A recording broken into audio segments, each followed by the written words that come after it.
Il y a des voyages qu'on ne devrait pas faire en sens inverse. Et des destinations qu'on ne soupçonne pas. Page 1, à la ferme. Je m'appelle Julien Jaillet. Je commence ce journal le 4 septembre 2029.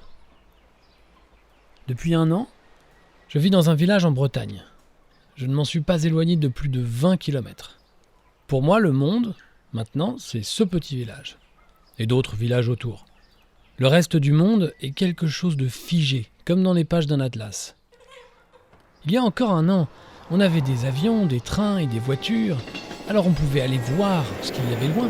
Il y a encore 1 an, on avait la télévision, des téléphones et Internet, alors on pouvait savoir ce qui se passait loin. Mais tout s'est arrêté. Qu'est-ce qui m'a empêché de partir du village ? Nous avons un monde à reconstruire.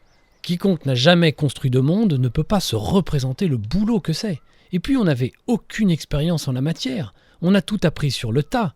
Dans la Genèse, tout a l'air très simple, en 6 jours c'est plié. Eh ben, c'est très raccourci, hein. Qu'est-ce qui s'est passé pour qu'on ait tout à reconstruire ? Je ne sais pas. Qui a tout cassé ? Je ne sais pas. Est-ce que moi, j'ai cassé quelque chose ? Un jour, l'être humain a inventé le moteur à vapeur. Et à partir de là, il s'est dit « C'est super, on peut aller super vite !» Alors il est allé vite, de plus en plus vite, parce qu'après il a trouvé le pétrole, il a maîtrisé l'électricité, et puis il a inventé Internet. Internet, ça allait à la vitesse de la lumière. En fait, je vous parle de quelque chose que je maîtrise très mal. Moi, je m'occupais de moi, de mes proches, de ma vie. Je ne me suis jamais occupé de choses à grande échelle. Et en l'occurrence, c'est à grande échelle que ça a merdé. On n'a pas pensé à se dire qu'il fallait fixer une limite. À un moment, peut-être, on en est venu à aller trop vite. On s'est pris les pieds dans le tapis et on s'est ramassé la gueule. Voilà. Anne est inquiète. C'est normal. Je le saurais moi-même si c'était elle qui partait. Hier soir, on s'est engueulé, elle voulait pas que je parte. Tu sais au moins si tu vas revenir, tu sais si t'es pas en train de nous abandonner, si tu vas pas te faire crever par des fous furieux dehors. Le monde a changé, des gens ont faim, tu sais ce que ça fait faire la faim. Bah oui, je suis inquiète. Moi, je crois que la faim, elle a permis la solidarité. Elle a permis de reconstruire. Mais peut-être qu'ailleurs, c'est différent. Peut-être qu'ailleurs, la violence a pris le pas. Au fond, en fait, je sais pas. Je suis terrorisé. Mais je me dis qu'on peut pas rester là toute notre vie.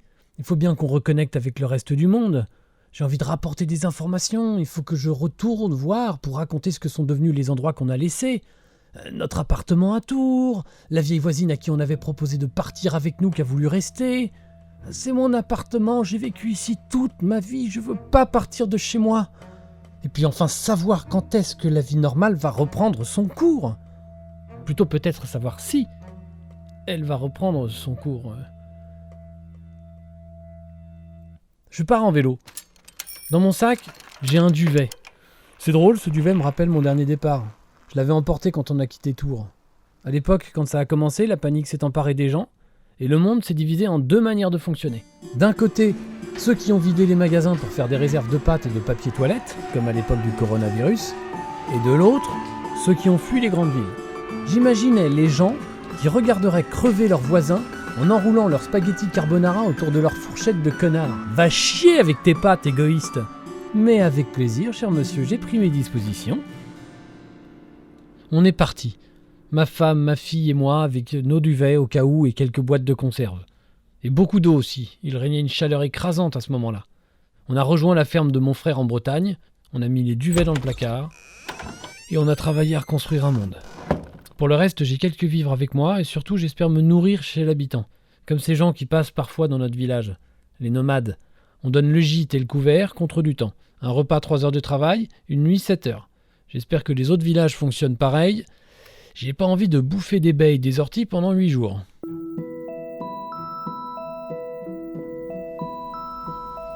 Page 2.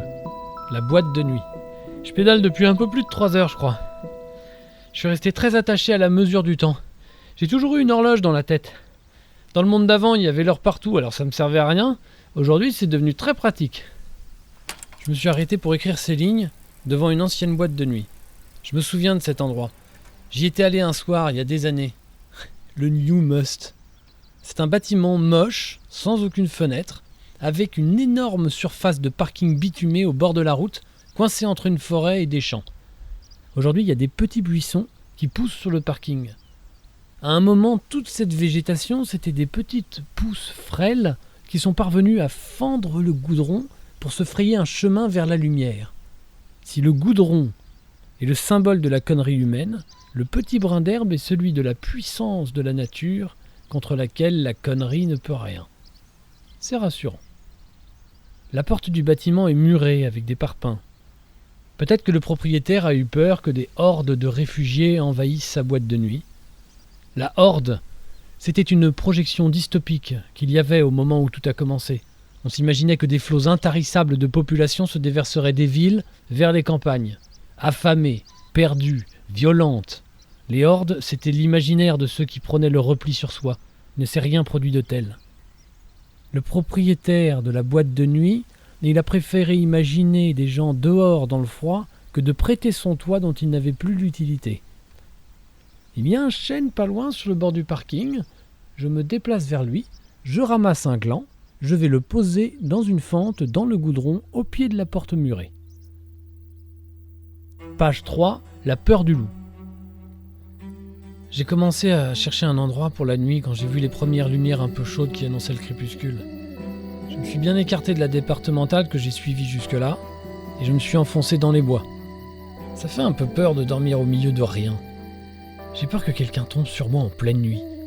Même si ça m'étonnerait, j'ai roulé près de 7 heures aujourd'hui sur une route et j'ai croisé personne. Ce serait bien ma veine de croiser quelqu'un en pleine nuit, en pleine forêt. Je pourrais me trouver sur le chemin d'un loup, mais ça m'étonnerait aussi. Je sais qu'il y en a dans la région parce qu'on les entend, mais personne depuis 1 an qu'on est là n'en a jamais vu un seul. C'est eux qui redoutent de me croiser. Je profite des dernières lumières du jour pour raconter un peu notre village. Mon frère développait depuis quelques années une ferme en permaculture. Il a acheté il y a 5 ans un bâtiment à l'abandon et il s'est reconverti d'analyste financier en agriculteur. Entre nous, je n'ai jamais rien compris à son premier métier. Pour moi, un type qui analyse les bourses, c'est un analyste de mes couilles. Pardonnez-moi la vulgarité de ce jeu de mots dont je n'ai pas réussi à me passer. En gros, ça sert à rien. En tout cas, d'après moi. Agriculteur, pour le coup, depuis tout petit, j'ai toujours bien compris. C'est très utile. Les 2 premières années de la reconversion n'ont pas été faciles, mais à partir de la 3e année, il a commencé à produire beaucoup, il s'est développé, et quand il y a eu la pénurie l'année dernière, il a été en mesure de nourrir tout le village. Il n'était pas le seul agriculteur du coin, bien sûr, les autres ont beaucoup contribué aussi, mais un des principes de la permaculture, c'est une indépendance par rapport aux énergies fossiles. Donc très vite, dans un monde qui s'est retrouvé subitement sans pétrole, les autres exploitations étaient bloquées. Sans or noir, ils étaient marrons. Depuis 1 an, tout le village se relaie dans la ferme pour travailler avec nous et surtout pour se former. L'idée, c'est de développer partout autour de nous ce modèle d'agriculture qui va nous permettre de nourrir beaucoup de monde. Pas loin de chez nous, il y a Vannes. C'est une petite ville, mais qui compte pas loin de 60 000 habitants. Tous nos efforts sont axés sur l'organisation nécessaire à nourrir tout le monde. On mange beaucoup moins varié, beaucoup moins tout court, mais on mange. On tient le coup. Page 4, les premiers gens. J'ai croisé les premières personnes depuis que je suis parti. Un couple de vieux, terrorisés, qui vivent dans une maison isolée. Lui, il avait un fusil à la main quand je suis arrivé. « Je voudrais juste quelque chose à manger. Je peux travailler pour payer si vous voulez. » Ils n'ont exigé qu'une seule chose en retour de la nourriture qu'ils me donnaient, que je parte immédiatement. Ils m'ont suggéré de revenir sur mes pas, de retourner chez moi. Mais je retourne chez moi, justement. « Par là où vous allez, il y a le monstre assoiffé, m'a-t-il dit. » Je suis tombé sur des fous. Mais cette attitude paranoïaque et cette espèce de parole d'oracle à la con m'ont mis très mal à l'aise. Et comme j'insistais, je veux continuer dans la même direction, il m'a dit « Alors suivez ce chemin sans vous écarter et sans revenir en arrière. » Le ton qu'il a employé en assénant son ordre me laissait à penser qu'il était tout à fait disposé à faire usage de ses munitions s'il n'était pas obéi. J'imagine qu'il ne voulait pas que je m'écarte du chemin parce qu'il craignait que je trouve ses réserves de nourriture ou peut-être un village qu'il protégeait. Mais forcément, je ne pouvais pas m'empêcher de penser également à ce monstre dont il avait parlé. J'ai dit merci pour les quelques provisions.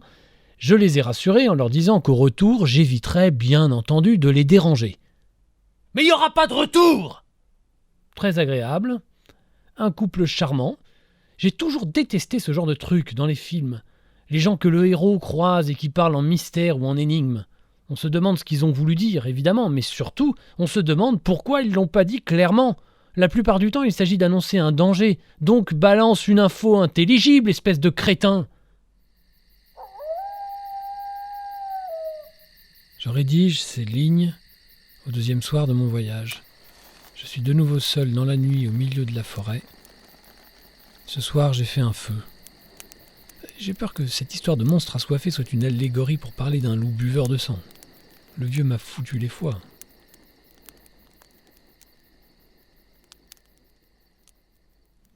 Page 5, Nantes. Après 3 jours de route, je vois Nantes. Les premières maisons au loin. C'est un peu inquiétant, je vais pénétrer dans une grande ville et je ne sais pas ce qu'elle est devenue. Il y a des rumeurs, pas spécialement sur Nantes, mais sur les villes en général. On dit que Paris est devenu une jungle humaine, que c'est la loi du plus fort. On n'en sait rien au fond, mais on peut imaginer que ça a pu devenir comme ça. Je pourrais la contourner, cette ville, mais j'ai besoin de voir. Je fais ce voyage pour voir. J'entre dans Nantes. La ville vide. J'ai arpenté Nantes pendant 6 heures. Je n'ai vu personne. J'ai été sur les bords de l'Erdre, j'ai crié, et personne n'a répondu. J'ai été dans les rues du centre, aux abords du château des Ducs de Bretagne, j'ai crié, personne n'a répondu. J'ai été sur l'île, sur le parvis des nefs, j'ai vu l'éléphant, la petite fille et le scaphandrier, désormais immobiles et silencieux, j'ai crié, toujours personne qui répondait. La ville est figée, dans une espèce de désordre modéré. Les stores des vitrines sont descendus, à l'exception des commerces alimentaires. J'en ai croisé beaucoup dont les portes sont ouvertes, mais qui sont vides et désertées. Dommage. J'ai faim. Dans certaines rues, les voitures sont arrêtées sur la chaussée comme un feu rouge, comme si le feu avait duré trop longtemps et que les propriétaires des véhicules avaient préféré abandonner leur voiture plutôt que de commettre une infraction. Rien n'est saccagé, tout est juste laissé là. Et puis j'ai été à la gare. Il y a un mur là-bas, avec un graffiti. Sur un fond jaune, il est écrit en noir « Nous sommes partis donner à boire aux monstres assoiffés. On a besoin de vous à Chinon. »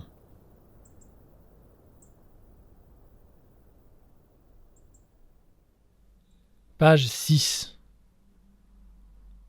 Dernière page du journal. J'ai mis 2 jours pour y parvenir. Je suis épuisé. Chinon. Ici, il y a une foule, tout le contraire de Nantes. Des milliers de gens alignés en plusieurs files indiennes qui convergent toutes vers un point. Une centrale électrique sur le bord de la Vienne. Ici, j'ai rencontré Julie. Elle m'a raconté une autre histoire que la mienne. Une autre histoire que celle d'une petite famille qui part vivre à la campagne et qui reconstruit paisiblement une société qui ignore le danger qui la menace. Julie est membre des FARN. FARN, ça veut dire Force d'action rapide du nucléaire. Il y a 1 an, il y a eu ici un séisme de magnitude 6.1 sur l'échelle de Richter. En termes de magnitude, c'est très élevé. Ça veut dire que ça a bien secoué. Suite à ce tremblement de terre, les systèmes de refroidissement du réacteur Chinon B4 ont été endommagés. Et ce Chinon-là, c'est pas une bouteille de rosé qu'on garde au frais, malheureusement. Chinon B4, c'est le nom d'un réacteur nucléaire. Un réacteur a besoin d'être refroidi en permanence, sinon le cœur entre en fusion. C'est ce qui est arrivé. Donc un accident nucléaire majeur. L'équipe dirigée par Julie a été dépêchée en extrême urgence sur le site. Avec les moteurs diesel de secours du réacteur, des gros groupes électrogènes, ils ont commencé à pomper dans la nappe phréatique l'eau, indispensable au refroidissement du cœur en fusion. J'avais vu ça sur les images de Fukushima. Ils avaient déversé des milliers de litres d'eau pendant des mois. Mais les procédures d'urgence avaient toutes été imaginées dans une abondance énergétique. Et la pénurie de pétrole n'a pas permis de faire le plein des réservoirs. 1 mois après, le diesel des cuves était devenu des gaz à effet de serre et des particules fines. Il ne restait plus rien pour les faire fonctionner. Sans eau, plus rien n'empêchait le corium, le magma terriblement toxique et radioactif formé par les éléments fondus du cœur, de s'épanouir au-delà de 3000 degrés et de tout détruire autour de lui. Julie a réussi à fédérer les populations environnantes autour du projet fou et terriblement nécessaire d'acheminer l'eau avec des seaux. Des milliers de personnes vivent autour de la zone sinistrée et se relaient pour acheminer sans cesse les centaines de litres d'eau nécessaires, tous les jours, toutes les nuits. Elle est là, la horde, ceux qui se sacrifient pour les générations à venir, ceux qui payent la note quand les autres sont partis en laissant l'addition. Il y a des voyages qu'on ne devrait pas faire en sens inverse. Est-ce que je vais continuer vers Tours à présent ? Est-ce que je vais rentrer en Bretagne ? Est-ce que je n'ai pas une addition à régler ? Le monstre assoiffé. Écrit et dit par Benoît Chauvin. Création sonore et mixage Sylvain Tessier. Ils signent ensemble la co-réalisation et la musique est de Maxence Lafont.